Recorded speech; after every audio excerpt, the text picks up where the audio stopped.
মাথায় রাখবেন, নারীর সৌন্দর্যের দাম আছে, পুরুষের সৌন্দর্যের দাম নাই যদি তার যোগ্যতা না থাকে। পুরুষের আসল পরিচয় তার চেহারায় নয়, পুরুষের আসল পরিচয় তার বডিতে নয়, পুরুষের আসল পরিচয় তার টাকার মধ্যে লুকিয়ে আছে। যুবক ভাই, টাকা থাকবে তো টাকলার সঙ্গেও মেয়েকে বাবা বিয়ের পিড়িতে বসায় দেবে, আর টাকা না থাকলে তাকড়া যুবককেও মেয়ের বাপ চোখ তুলে তাকাতে চায় না। যুবক ভাই, তোমরা কি সবাই ইলন মাস্কের নাম শুনেছো? ভাই আপনারা আমার কথা রাগ টাগ করছেন না তো? মানে আমি একটু ফ্রেন্ডলি কথা বলি। আমি ভাবি যে আমার সামনে যারা বসে আছে এরা হয়তো বা আমার রক্তের আপন কেউ নয়, তবে মাঝে মাঝে রক্তের সম্পর্কের চাইতে বন্ধুত্বের সম্পর্ক অনেক বেশি দামি হয়। যুবক ভাই, ইভেন আপনারা অবাক হয়ে যাবেন, মাঝে মাঝে রক্তের চাচা বেঈমানি করে, রক্তের আপন মামা মায়ের সম্পত্তি মেরে খায়, বাট কলিজার বন্ধু আমাদের সঙ্গে বেঈমানি করে না, ঠিক কিনা বলে?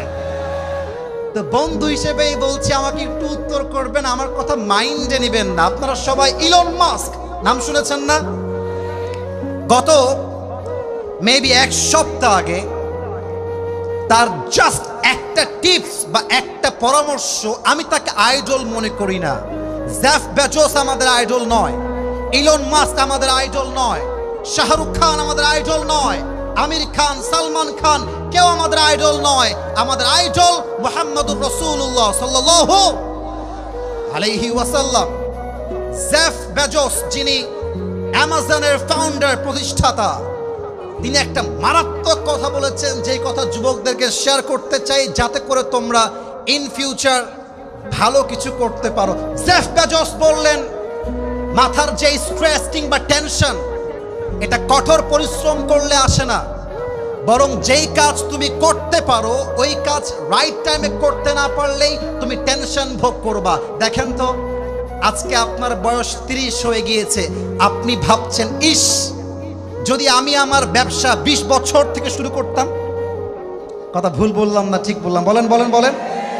আজকে ফিল হচ্ছে ইস যদি আরো আগের থেকে স্কিলগুলো ডেভেলপ করতাম, তবে আজকে আমাকে এত দুর্দিন দেখতে হতো না। অতএব মাথায় রাখতে হবে, পুরুষের পরিচয় তার চেহারার মধ্যে নেই, পুরুষের পরিচয় তার বডির মধ্যে নেই, পুরুষের পরিচয় টাকা ভর্তি পকেট। পুরুষ সবার কাছে দামি, টাকা নাই, পুরুষের সমাজে 2 পয়সা কোনো মূল্য নাই, ঠিক কিনা বলে? 2 নাম্বার কথা বলতে চাই, মুরব্বীদের পায়ে হাত রেখে। মুরব্বীদের পায়ে আমার হাত।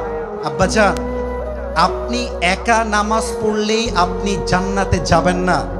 আব্বাজান, চাপ দাড়ি রাখলেই আপনি জান্নাতে যাবেন না। সারাদিন দোকানে, বাজারে, ভ্যানে আল্লামা সাইদির ওয়াজ শুনলে, মিজানুর রহমান আজহারের ওয়াজ শুনলে আপনি কনফার্ম জান্নাতি হয়ে যাবেন না। আপনাকে জান্নাতে যাওয়ার জন্য সবচাইতে গুরুত্বপূর্ণ অংশ হচ্ছে আপনার ছেলেকে রাইট টাইমে বিয়ের পিড়িতে বসায় দেওয়া লাগবে। আমি তো কথাটা জোরে শুনতে চেয়েছিলাম, কথা ভুল বললাম না ঠিক বললাম? বলো বলো বলো বলো বলো। অনেক বাবা বলে তুই নিজের পায়ে দাঁড়িয়ে বিয়ে কর।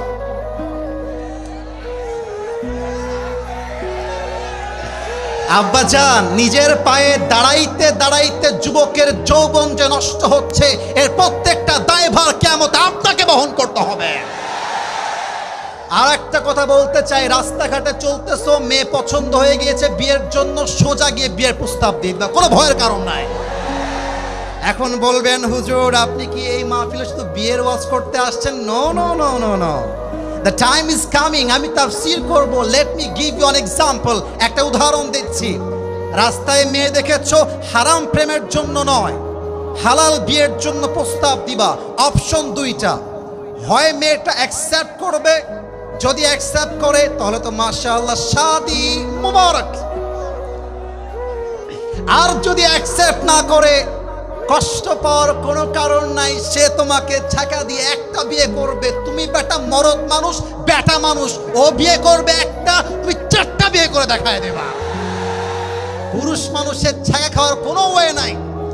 মেয়েদের জন্য একটা বিয়ে জায়েজ, পুরুষ মানুষের 4টা বিয়ে জায়েজ।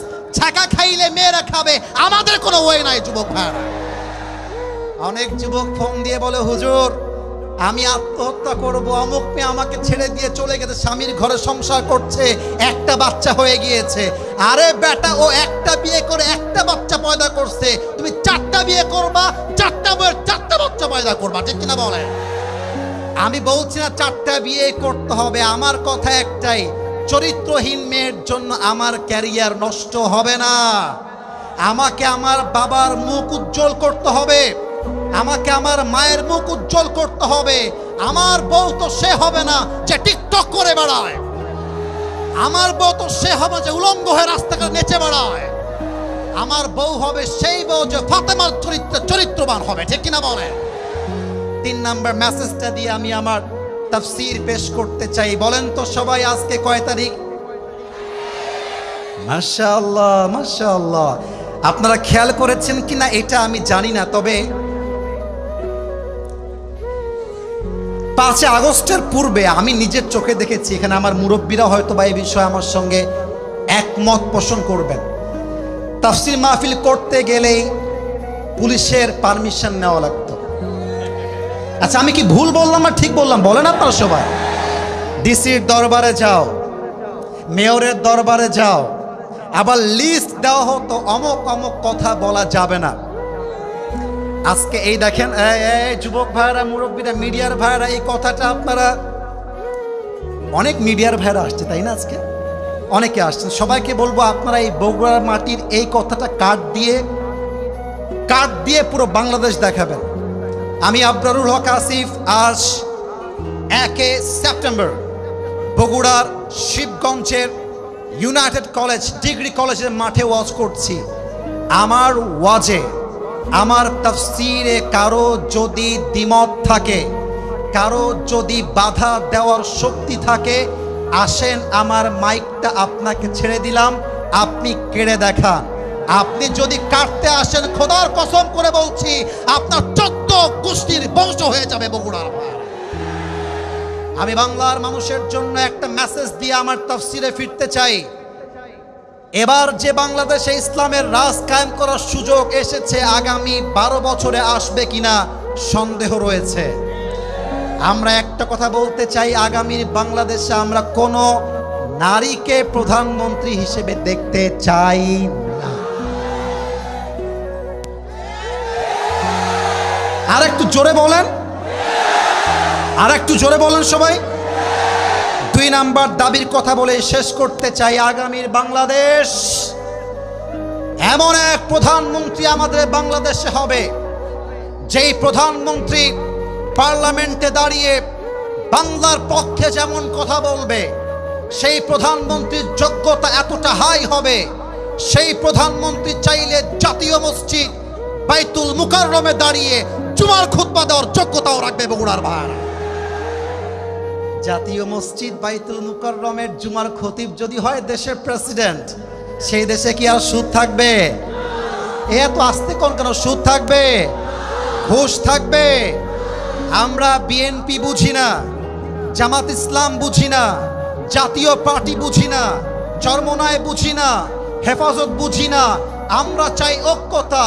যারা ইসলামের পক্ষে, আমাদের জীবন দিয়ে, রক্ত দিয়ে তাদের পক্ষে আমরা অবস্থান গ্রহণ করবো, ঠিক কিনা বলে? সর্বশেষ একটা কথা বলতে চাই। আল্লামা সাঈদী হুজুর নাম শুনছেন? একটা ছোট্ট দোয়া করে দেই, আপনারা শুধু আমিন বলবেন, তাতে আমি খুশি হব। আল্লাহ আমাদের সকলের প্রিয় হুজুর আল্লামা সাঈদী হুজুরকে জান্নাতুল ফেরদাউসের মেহমান হিসেবে কবুল করুন। আমিনটাতে ভালোবাসা খুব বেশি একটা প্রকাশ পায় না। আরেকবার বলবেন আমিন, আরেকবার বলবেন আমিন। উনি বলে গিয়েছিলেন, এই দেশ যদি আপনারা শান্তিপূর্ণ করতে চান, শান্তিপূর্ণ করতে চাইলে একটা কিতাব দিয়ে পার্লামেন্ট চলবে। কিতাবটার নাম, আচ্ছা ভাইজান, এই যে তোমার নাম কি বাবু? দাঁড়াও তো একটু, ধমক দিব না, তুমি দাঁড়াও, কোনো ধমক নাই। তোমার নাম কি? মুসা। মাশাআল্লাহ, তুমি দাঁড়িয়ে থাকবা। ওকে দেখা যায়? আরে কথা না বললে বুঝবো কেমন করে? দেখা যায় ওকে? ওকে যদি আমি এখন ডাক দিয়ে, একটা দাও দিয়ে, কোপ দিয়ে ডান পা কেটে দিই, আপনারা আমাকে ছাড় দিবেন? ছাড় দিবেন না। আপনারা কি করবেন? আপনারা আমাকে জেলে ভরে দিবেন, আমার নামে মামলা হবে। ছোট্ট একটা কথা বলে শেষ করব। মামলা হওয়ার পরে আমাকে আদালতে ডাকা হলো। আসিফ হুজুর, কি ব্যাপার?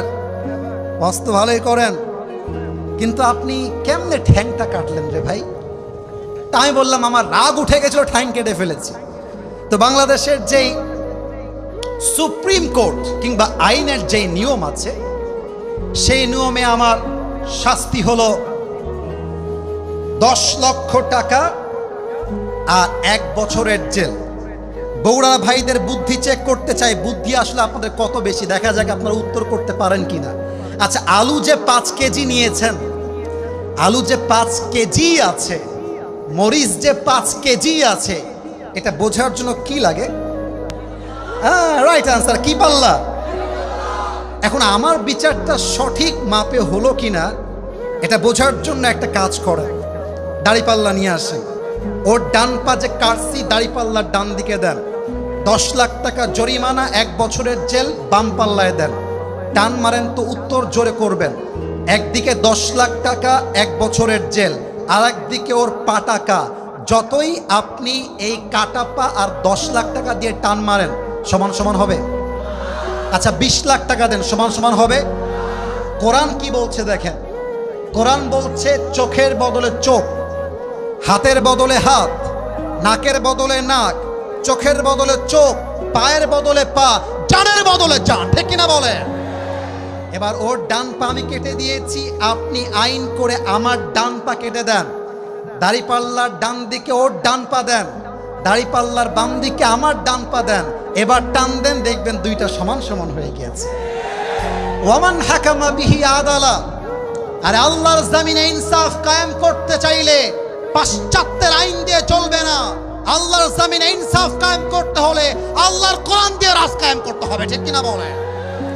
আল্লাহ সেই বাংলাদেশ করার তৌফিক দান করুক, পড়েন সবাই আমিন। আপনাদের বউ আছে কার কার? একটু হাত তুলেন তো। বউ আছে, বউ আছে। ওরে সর্বনাশ, ওরে সর্বনাশ, হাত নামান। এবার হতভাগা যারা, যাদের বউটাও কেউ নাই, তারা হাত তোলো সবাই। ইন্নালিল্লাহ। স্যার কোথায়? আপনারা সবাই কোথায়? দেখেন, তোমাদের বউ নাই? আরে আরে, যার বউ নাই তার জীবনে কিছু নাই যুবক ভাইরা। ঠিক কিনা বলো? আল্লাহ সবাইকে দিনদার নেককার বউ দিয়ে দিক, পড়েন সবাই আমিন। 3টা তাকবীর দিয়ে আয়াতে ফিরে যেতে চাই। প্রথম তাকবীর দিবেন বিবাহিত ভাইরা। It's time for the married people. বিবাহিত ভাইরা একটা কাশি মারান দেখি। এ কাশিতে জোর নাই রে ভাই, মিডিয়ায় রেকর্ড হচ্ছে, কোটি কোটি মানুষ দেখবে। বিবাহিত ভাইরা আরেকবার কাশি দেন। দেখা যাক বিবাহিত ভাইদের গায়ের জোর কত বেশি বগুড়ার শিবগঞ্জের মাটিতে। জাস্ট বিবাহিত ভাইরা allowed, single people they are not allowed. শুধু বিবাহিতরা তাকবীর দিবেন আমার সাথে, লিল্লাহি তাকবীর। এই সাউন্ড ভালো আছে। আজকে মনে হয় সিঙ্গেলরা হেরে যাবে। এবার সিঙ্গেলদের পালা, সিঙ্গেলরা কাশি দেওয়া। নাম্বার আপনারাই দিবেন, দেখা যাক কারা জিতে। সিঙ্গেল ভাইরা, বিবাহিত ভাইরা চুপচাপ। It's time for the single people. Single ভাইরা নারে তাকবীর। বিবাহিত ভাইরা আমাকে মাফ করে দিন, একটুর জন্য আপনারা হেরে গিয়েছেন। আজকে বিজয়ের মালা সিঙ্গেলদের গলায় পরিয়ে দেওয়া হলো। ঠিক কিনা বলেন? এবার আর কোনো ভাগাভাগি নাই, সবাই মিলে তাকবীর হবে, তাফসীর শুরু হবে। সবাই একটা কাশি দেন, এমন কাশি দিবেন মাঠ সহ, আমি সহ স্টেজ ভেঙে নিচে পড়ে যাব। দেখা যাক কাশি দেওয়া হোক। বগুড়ার সন্তান যে বীর পুরুষের সন্তান, তার প্রমাণ দেওয়ার টাইম এসেছে। লিল্লাহি তাকবীর। আল কোরআনের আলো, আল হাদিসের আলো, কোরআন হাদিস যেখানে, আলেম ওলামা যেখানে, বগুড়াবাসী যেখানে। ছোট্ট একটা গিফট নিয়ে আসছি, আপনারা নেবেন? আমি আমার নিজের একটা আতর নিয়ে আসছি, আমার সিজনের প্রথম মাহফিল আজ দিয়ে বগুড়া দিয়ে শুরু হয়েছে। এই আতরটা আমি যে কাউকে গিফট করতে পারি, শর্ত একটা আমি সামনে রাখলাম আপনাদেরকে আকর্ষণ করার জন্য। 3টা আয়াত তেলাওয়াত করেছি, 3টা আয়াতের ভিত্তিতে আজকে তাফসীরকে আমি as much as I can, যতটুকু আমি পারি, I will try my best level to represent all this ayah from Quran. আমি আমার জায়গা থেকে সর্বোচ্চ চেষ্টা করব। প্রথম আয়াত আমি তেলাওয়াত করেছি সূরাতুল বাকারা 286। আমার audience they have to be active, উত্তর করতে হবে। সূরা বাকারা আয়াত নাম্বার 200, এই আয়াত একটু জোরে বলবেন, 286 বলো সবাই, 200। লেটস রিপিট এগেন, আবারও 200। আরেকটা আয়াত তেলাওয়াত করেছি সূরাতুত তাওবাহ, বলেন সবাই সূরাটার নাম কি? পারা নাম্বার 10, বলেন সবাই পারা নাম্বার, আয়াত নং 51 তথা 51। আয়াত নাম্বার কত? 3 নাম্বার আয়াত হচ্ছে সূরাতুজ জুমার, পারা নাম্বার 24, বলেন সবাই কয় নাম্বার পারা? আয়াত নাম্বার 53। আয়াত নাম্বার, আওয়াজ পায় না, আয়াত নাম্বার, প্রথম আয়াত 286, দ্বিতীয় আয়াত 51, তৃতীয় আয়াত 53। তাহলে শুরু করি আমরা তাফসীর। যুবক ভাইয়েরা কেউ মোবাইলে হাত দিবেন না, মোবাইলে হাত দিলে আমি আসিফের সঙ্গে নয়, তাফসীর মাহফিলের সঙ্গে বেঈমানি করা হবে। আমি তাফসীর শুরু করছি আল্লাহর কোরআন থেকে। আউযু বিল্লাহি মিনাশ শাইতানির রাজীম, বিসমিল্লাহির রহমানির রহিম। لا يكلف الله نفسا إلا وسعها. Allah says in this ayah, Allah subhanahu wa ta'ala doesn't test anybody beyond their strength. Allah বলছেন, আমি কখনো আমার বান্দাকে সাধ্যের বাহিরে কোনো বোঝা চাপিয়ে দেই না। সুবহানাল্লাহ পড়বেন না আপনারা সবাই? আচ্ছা, আমার তো মনে হয় আমার সামনে যত লোক বসে আছে, আমি সহ আমরা সবাই মনে হয়, যদি ঠিক বলি জোরে বলবেন, ঠিক না হয় বেঠিক বলবেন, আমার মনে হয় এখানে 99% শ্রোতা আমরা সবাই মধ্যবিত্ত পরিবারের সন্তান। আমি আমার একটা ওয়াজে বলেছিলাম যে মধ্যবিত্ত পরিবারের সন্তান মানেই একটা ব্র্যান্ড। আমাদেরকে ডাউল ভাত দিবেন খাবো, গোস্ত দিবেন খাবো, কিছুই দিবেন না, জাস্ট ভাত দিবেন, মরিচ পেঁয়াজ দিয়ে পান্তা ভাতও আমরা খেতে পারবো, ঠিক কিনা বলেন?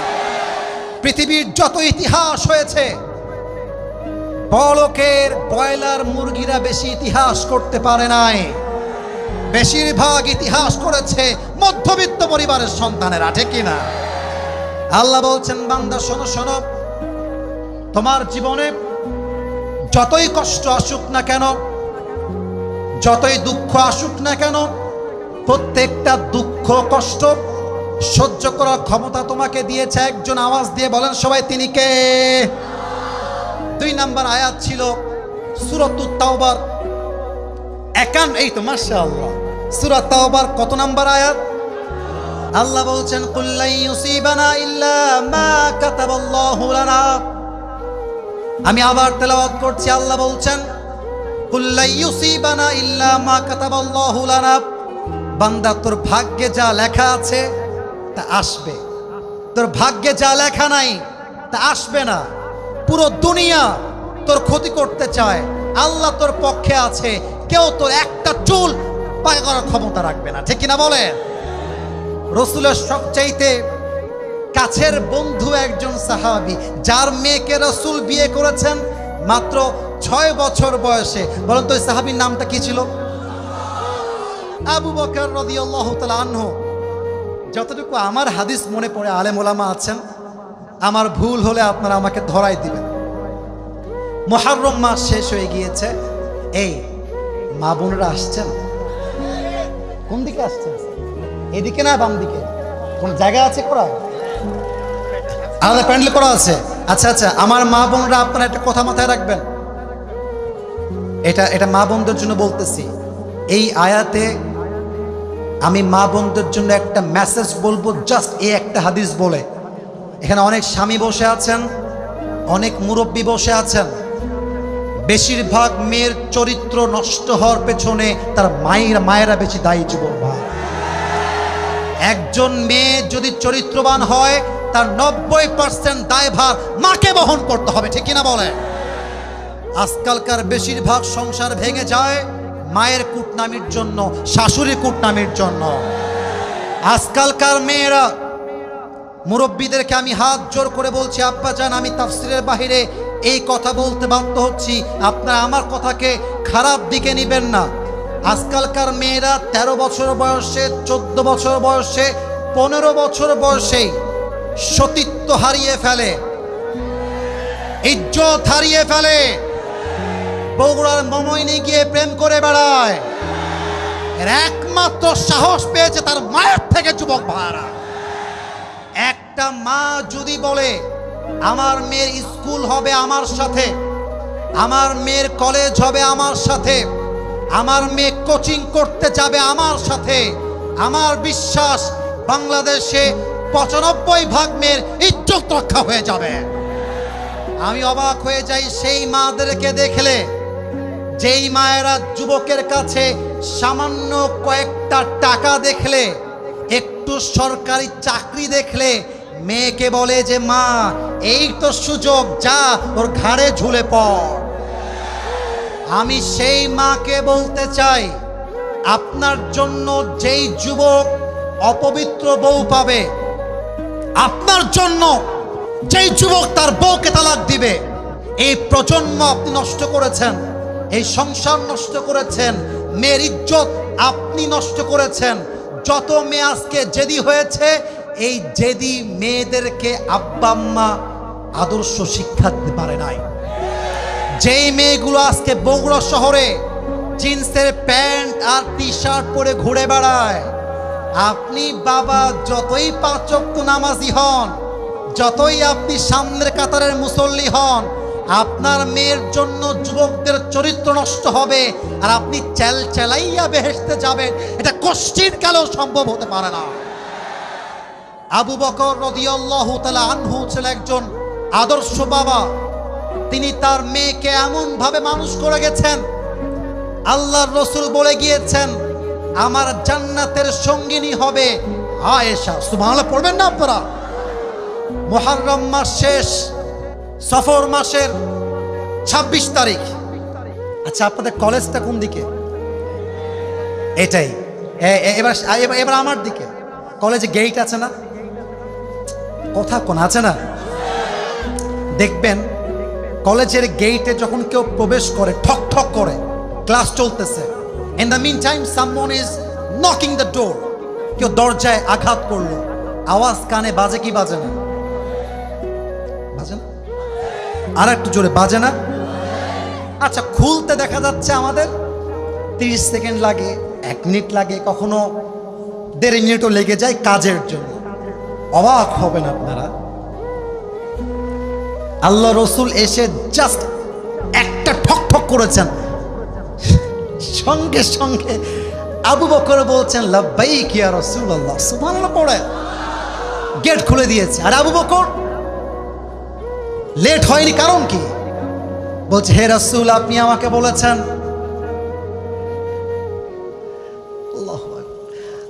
আপনি আমাকে বলেছেন যে আমি আপনার হিজরতের সাথী হব। ওই সেই দিন থেকে আমি একটা মুহূর্তের জন্য এই দরজা ছাড়তে পারি নাই। সুবহানাল্লাহ পড়ে। আল্লাহ রাসূল ডাক দিয়ে বলছে আবু বকর, ডাক চলে আসছে, আজকেই বের হতে হবে হিজরতের জন্য। আল্লাহ রাসূল বাসায় ফিরে আসছেন, আলীকে বলছে আলী, এই হচ্ছে আমার খাট, তুমি শুয়ে পড়ো। কেন শুয়ে পড়বা?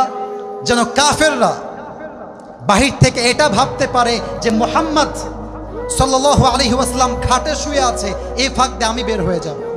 এটা হচ্ছে গেট, এটা হচ্ছে রাস্তা, বামেও কাফের, ডানেও কাফের। আল্লাহর রাসূল গেট থেকে বের হলেন, এক মুষ্টি ধুলো নিলেন, সূরা ইয়াসিনের প্রথম 9 আয়াত তেলাওয়াত করলেন, এমনি ছুঁড়ে দিলেন। আল্লাহ সমস্ত কাফেরদের চোখে এমন পর্দা দিলেন, আল্লাহর রাসূল সবার সামনে দিয়ে বের হয়ে গেল, কাফেররা চুল পরিমাণ আন্দাজও করতে পারে না। সুবহানাল্লাহ, তো আস্তে আশা করি না, সুবহানাল্লাহ পড়ে। রাসূল বের হয়ে গিয়েছেন, গিয়ে দেখছেন আবু বকর দাঁড়ায় আছে। এই যুবকরা, কৌশল কাকে বলে দেখো, সব সময় পরিশ্রম করলে হয় না, মাঝে মাঝে স্মার্ট হয়ে কাজ করতে হয়, মাঝে মাঝে ঝোপ বুঝে কোপ মারতে হয়, ঠিক কিনা বলো? আবু বকর বলছে, ইয়া রাসূলুল্লাহ, আমরা এখনই মদিনায় যাব না। ডানে হচ্ছে মদিনা, বামে হচ্ছে গারে সৌর। আমরা আগে গিয়ে গারে সৌরে উঠব, কাফেররা যখন আমাদেরকে খোঁজাখুঁজি বন্ধ করে দিবে আমরা আবার বের হয়ে যাব। আল্লাহ রাসূল যখন হাঁটতেছিলেন, এটা হচ্ছে পা, এটা হাত আমি জানি, বাট এটাকে এক্সাম্পল হিসেবে আমরা হাত হিসেবে নয়, কি হিসেবে ধরলাম? এটা হচ্ছে পায়ের পাতালি, এটা হচ্ছে পায়ের গোড়ালি। আল্লাহ রাসূল যখন হাঁটতেছেন পায়ের পাতায় ভর করে করে হাঁটছেন, পায়ের গোড়ালি এমন করে উঁচু হয়ে আছে। আবু বকর বলছে, মা লাকা ইয়া রাসূলুল্লাহ, মা লাকা ইয়া রাসূলুল্লাহ, হে রাসূল আপনার কি হয়েছে, আপনি এমন করে হাঁটছেন কেন? রাসূল বলছে, কাফেররা আমাদের পদচিহ্ন অনুসরণ করে আমাদের গন্তব্যে পৌঁছাতে পারে, এই জন্য আমি সতর্কতামূলক কৌশল অবলম্বন করে হাঁটছি। সুবহানাল্লাহ পড়বেন না আপনারা সবাই? নবীজি হাঁটতেছেন, আবু বকর একবার সামনে যায়, একবার পেছনে যায়, একবার সামনে আর একবার পেছনে। মা লাকা ইয়া আবু বকর, এই আবু বকর কি সমস্যা তোমার? একবার সামনে আর একবার পেছনে, হোয়াটস ইউর প্রবলেম ম্যান, কি সমস্যা? আল্লাহু আকবার। আল্লাহ রাসূলের ভালোবাসা কাকে বলে? আল্লাহ রাসূল বলছেন, হে আল্লাহ রাসূলকে বলছেন, ইয়া রাসূলুল্লাহ, আমি যখন সামনে থাকি মনে হয় কাফেররা পেছন দিক থেকে অ্যাটাক করবে, আমি যখন পেছনে থাকি আমার মনে হয় সামনে থেকে কাফেররা অ্যাটাক করবে। ফিদাকা আবি ওয়া উম্মি ওয়া কলবি ওয়া রূহি ইয়া রাসূলুল্লাহ, আপনার জন্য রক্ত দিব, জীবন দিব, বাট আমি বেঁচে থাকতে কাফেররা আপনাকে ক্ষতি করবে এটা আমি বরদাস্ত করতে পারবো না। আল্লাহু আকবার। হাঁটতে হাঁটতে পৌঁছে গিয়েছে গারে সৌর, বিশাল বড় পাহাড়। তো পাহাড়গুলো কেমন হয় জানেন? এরকম উঠতে হয়, উঠে উঠে উঠে যেতে হয়, এরকম হয়। রাসূলের পা লাল হয়ে ফসকা পড়ে গেছে। বুঝে নেন বন্ধু কাকে বলে। আইফোন 16 প্রো ম্যাক্স থাকলেই বন্ধু হওয়া যায় না, R15 থাকলেই বন্ধু হওয়া যায় না, গার্লফ্রেন্ড পটাই দিলে বন্ধু হওয়া যায় না। আরে বন্ধু হবে সেই বন্ধু যে আমার খারাপ সময়ে হাত ধরে বলে, বন্ধু তোর কোনো টেনশন নাই, বাঁচি আর মরি তোর সঙ্গেই বাঁচবো, তোর সঙ্গে আমি মরবো। This is called real friendship. Abu বকরের বন্ধুত্ব কাকে বলে? বলছি, ইয়া রাসূলুল্লাহ, আপনি থাকতে আমার কোনো কষ্ট হবে তা হবে না, আর আমি থাকতে আপনার কোনো কষ্ট আমি দেখব তা হবে না।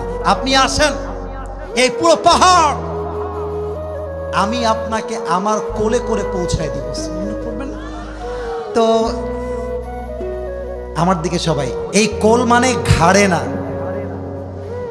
পা থাকবে এইখানে, হাত থাকবে এই কাঁধে এমন করে। আমি কি বুঝাইতে পেরেছি? মানে এই ঘাড়ে উঠবে তা নয়। দেখবেন মাঝে মাঝে হজ এবং ওমরার ফুটেজ আমাদের সামনে আসে, দেখবেন অনেক যুবক তার মাকে কাঁধে নিয়ে হজ করে বা তাওয়াফ করে, কিন্তু ঘাড়ে নয়, পা থাকে এইখানে, হাত থাকে এমন করে বাঁধা। রাসূল ঘাড়ে উঠেছেন, আবু বকর হাঁটতে হাঁটতে গারে সৌরের গুহার প্রবেশ পর্যন্ত পৌঁছে গিয়েছেন। আল্লাহ এত শক্তি দিয়েছে, আবু বকর একটা মুহূর্তের জন্য থেমে যায় না। সুবহানাল্লাহ। এই হচ্ছে প্রবেশ পথ, ভেতরে হচ্ছে গুহা। এবার আসেন আয়াতের মূল ব্যাখ্যায় ফিরে যাই। আবু বকর ডাক দিয়ে বলছেন, ইয়া রাসূলুল্লাহ, ইয়া হাবিবাল্লাহ, আপনি বাহিরে দাঁড়ায় থাকবেন, গুহা আমি পরিষ্কার করে আপনাকে আবার ডাক দিব। ঢুকে গিয়েছে, সব পরিষ্কার করে রাসূলকে ডাক দিয়েছেন। বলছেন, ইয়া রাসূলুল্লাহ, আপনি আমার কোলে ঘুমিয়ে যান। কোলে যখন ঘুমিয়েছে, জাগ্রত হয়েছেন, কাফেররা ওই পায়ের পদচিহ্ন স্মরণ করতে করতে গারে সূরের প্রবেশ মুখ পর্যন্ত পৌঁছে গিয়েছে। এবার আবু বকর তো ভয় কাঁপতেছে। আগেই বলেছিলাম রাখে আল্লাহ মারে কে? রাখে আল্লাহ মারে কে? মারে আল্লাহ। আবু বকর ভয়ে থরথর করে কাঁপছেন, আর আল্লাহ তাআলা কাফেরদের আসার পূর্বে প্রবেশ মুখে পুরোটাই মাকড়সার জাল দিয়ে ভরে দিয়েছেন, আর ওই প্রবেশ মুখে দুইটা কবুতর ডিম পেড়ে বসে আছে। এবার কাফেরদের যেই সর্দার ডাক দিয়ে বলছে, এই বেটা তুই কই নিয়ে আসছস? এই জাল তো মুহাম্মদের জন্মের আগ থেকে আছে। এটা এমন একটা গুহা যেখানে মুহাম্মদ প্রবেশই করতে পারে না। চল, লেটস গো ব্যাক অ্যাগেন, আবার ফিরে যাই। আল্লাহর রাসূল বলছে, আবু বকর টেনশন করবা না, লা তাহজান ইন্নাল্লাহা মা'ানা, ভরসা হারিও না, টেনশন করো না, আমরা একা দুইজন নেই, আমাদের তৃতীয় সাথী আছে একজন। আওয়াজ দিয়ে বলেন সবাই, তিনি কে? বাস কাফেররা সেখান থেকে ফিরে গেল, রসুলের এক চুল পরিমাণ ক্ষতি করতে পারে না। অতএব একটা ব্যাখ্যা করেই এই আয়াতকে শেষ করতে চাই, লাস্ট আয়াত বলেই দোয়া করব। প্রবাদ বাক্য আছে, শেষ ভালো যার। বগুড়াবাসী লাস্ট বাক্য আপনারা বলবেন, শেষ ভালো যার। আগামীতে যখন আমরা ইসলামের রাজ কায়েমের কথা বলবো, আমাদের উপরেও হুমকি আসবে, ধামকি আসবে। আমাদের সকলের প্রিয় ডক্টর মিজানুর রহমান আজহারি হুজুর 2020 সালে যখন সেই সময়ের আওয়ামী শাসন চলছিল, আওয়ামী লীগের ধর্মমন্ত্রী বললেন সে জামাতের প্রোডাক্ট, তাকে বিভিন্ন মিথ্যা ব্লেম দিয়ে দেশ ছাড়তে বাধ্য করা হয়েছিল। উনি দেশ ছাড়ার পূর্বে তার অফিসিয়াল ভেরিফাইড পেজে একটা পোস্ট করে গিয়েছিলেন, কারো মন্তব্য আমার গন্তব্য ঠেকাতে পারবে না। তারা তখন তাকে বিদায় করেছিল, কিন্তু আজহারি কিচ্ছু বলেন নাই, নির্বিচারে জুলুম সহ্য করেছেন, মাতৃভূমি ত্যাগ করেছেন। কিন্তু আল্লাহ সময়ের চাকা ঘুরিয়ে দিয়েছেন। যারা তাকে 2020 সালে বাংলার মাটির থেকে বের করতে বাধ্য করেছিল, তারা আজকে ভারতে পালিয়ে গিয়েছে। আজহারি মালয়েশিয়ার থেকে বীর পুরুষের বেশে বিজয়ের বেশে বাংলাদেশে ফিরে এসেছে, ঠিক কিনা বলেন? আল্লামা সাইদি হুজুরকে তারা রাজাকারের ট্যাগ দিয়েছিল। আল্লামা সাইদি হুজুর তার সন্তানের জানাজায় এসে হাতে কোরআন নিয়ে বলেছেন, 1971 সালের রাজাকারের কোনো কাদা মাটি আমি সাইদির গায়ে লাগে নাই, লাগে নাই, লাগে নাই। আজ তিনি শহীদ হয়ে গিয়েছেন, তবে তিনি প্রমাণ করে গিয়েছেন যে আল্লাহর জমিনে আল্লাহর রাজ কায়েমের কথা বলে তারা জীবন দিতে পারে, রক্ত দিতে পারে, শহীদ হতে পারে, কিন্তু তারা বাতিলের সামনে তার মাথাকে নত করতে পারে না, ঠিক কিনা বলেন? অতএব আমি আসিফ বলতে চাই, আগামীতে আবার জুলুম হবে, এই আয়াত মাথায় রাখবেন। সূরা তাওবার 51 নম্বর আয়াত, যদি আল্লাহ তোমার সঙ্গে থাকে, দুনিয়ার সমস্ত বেঈমানরা মিলে তোমার এক চুল পরিমাণ কোনো ক্ষতি করতে পারবে না। আর যদি আল্লাহ তোমাকে বিপদে ফেলতে চায়, কোনো বাপের ক্ষমতা নাই তোমাকে বাঁচাবার, ঠিক কিনা বলেন? সর্বশেষ আয়াতের তাফসীর করে, তাফসীর তো না, জাস্ট তরজমা বলে পুরস্কার দিয়ে দিব। সূরাতুজ জুমার কত নাম্বার আয়াত?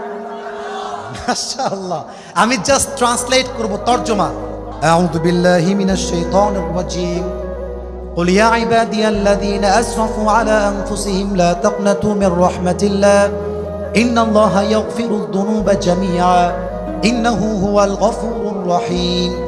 Allah says in this ayah, "O my worshipper, হে আমার বান্দারা, আল্লাযীনা আসরাফু আলা আনফুসিহিম, যারা তাদের নফসের উপরে জুলুম করেছো, গুনাহ করেছো, জিনা করেছো, সুদ খেয়েছো, ঘুষ খেয়েছো, দাড়ি কামিয়েছো, লা তাকনাতু Mir রাহমাতিল্লাহ, never lose hope from the mercy of your Lord, রবের রহমত থেকে নিরাশ হয়ে যেও না। কোরআনের সবচেয়ে বেস্ট আয়াত হচ্ছে এইটা। মুফাসসিররা বলেছেন, কোরআনে যত মোটিভেশনাল আয়াত আছে তার মাঝে শ্রেষ্ঠ আয়াত হচ্ছে এইটা, যার তরজমা আমি এখন করছি। যত গুনাহ হয়ে যাক, never be frustrated, don't be upset for it, হতাশ হয়ে যেও না। জাস্ট দুই হাতটা তওবার নিয়তে আল্লাহর কাছে তোলো। আল্লাহ বলছে, বান্দা তুই যখন তওবার জন্য দুই হাত তুলবি, তোর চোখের পানি তোর নাকের ডগায় আসার আগেই I will forgive all the sins of your entire life. আমি তোর জীবনের সমস্ত গুনাহ খাতা তোর চোখের পানি নাকের ডগায় আসার আগেই মাফ করে দেব। সুবহানাল্লাহ বগুড়ার সাউন্ডে হয় না, আরেকবার বলেন সুবহানাল্লাহ। এবার সবাই দুই হাত তুলেন, সবাই দুই হাত। স্টেজের ভাইরাও যদি চান একটু দুই হাত তুলবেন, যদি বেয়াদবি না নেন আমার কথায়। আমি জাস্ট একটা ওয়াদা করাবো, পুরস্কার দিয়ে আমার দোয়া হয়ে যাবে, আর টাইম নিব না। বলেন সবাই একটু কাশি দেন আগে। এই আয়াতের আলোকে আজকে আমরা তওবা করব, পুরস্কার নিয়ে দোয়া করে বাসায়। বলেন সবাই আল্লাহকে ডাক দিয়ে, আমাকে না। বলেন সবাই আল্লাহ। আমি শুরুতে সবার পায়ে হাত রেখে বলছি, এই কথাটা আমাকে খুশি করার জন্য নয়, মিডিয়ায় যাবে এই জন্য নয়, এটা just between you and you lord. আপনার সঙ্গে সোজা আল্লাহর কানেকশন হবে, দিল থেকে হবে। সবাই দুই হাত তোলেন, সবাই বলেন সবাই আল্লাহ। আরো মায়া দিয়ে বলেন আল্লাহ। এই শিবগঞ্জের জমিনে তোমার, আরো জোরে, তোমার শাহী দরবারে দিল থেকে, মাশাআল্লাহ আওয়াজটা মন ভরে গেছে আমার। বলেন আরেকবার, দিল থেকে তওবা করলাম। একটু দিল থেকে বলেন না, দিল থেকে তওবা করলাম। ও আল্লাহ, আজ থেকে আমি আর কোনো অতীতের গুনাহ আর, এবার দেখেন আমার দুই হাত আমি যেমনে দেখাবো তেমনি বলবেন করব না। ওরে ভাই নিয়ত তো করবেন, বাকিটা আল্লাহ দেখবে। করব না বলেন সবাই আল্লাহ। ওয়াদা দিলাম। ওয়াদা দেওয়া আপনার কাজ, বাকিটা আল্লাহ দেখবে, তবে দিল থেকে ওয়াদা। ও আল্লাহ, ওয়াদা দিলাম আজ থেকে 5 ওয়াক্ত নামাজ বা জামাত। দেখছেন কত যুবক বুঝতেছে না, ভাবতেছে আমার তো ফাঁকি হয়ে যাবে। আরে বেটা নিয়ত করো, বলেন 5 ওয়াক্ত নামাজ বা জামাত আদায় করব। বলেন সবাই আওয়াজ করে ইনশাআল্লাহ। এবার আমাকে ওয়াদা দেন, সবাই হাত রাখেন, লাস্ট ওয়াদা। বলেন সবাই হুজুর আমরা ওয়াদা দিলাম, এখন দোয়া শেষ না করে আমরা কেউ উঠে যাব না। হাত দেখি নাই, বলেন সবাই যাব না। লা ঈমান আলাহ লিমাল্লা আমান আলাহ। যার কথার ঠিক নাই তার ঈমানের ঠিক নাই। আজকে জাস্ট 5টা মিনিট সময় দিয়ে প্রমাণ করব আমরা কথায় যেমন এক, আমরা কাজেও তেমন এক। ঠিক কিনা বলেন? তাকবীর দেন, নারে তাকবীর।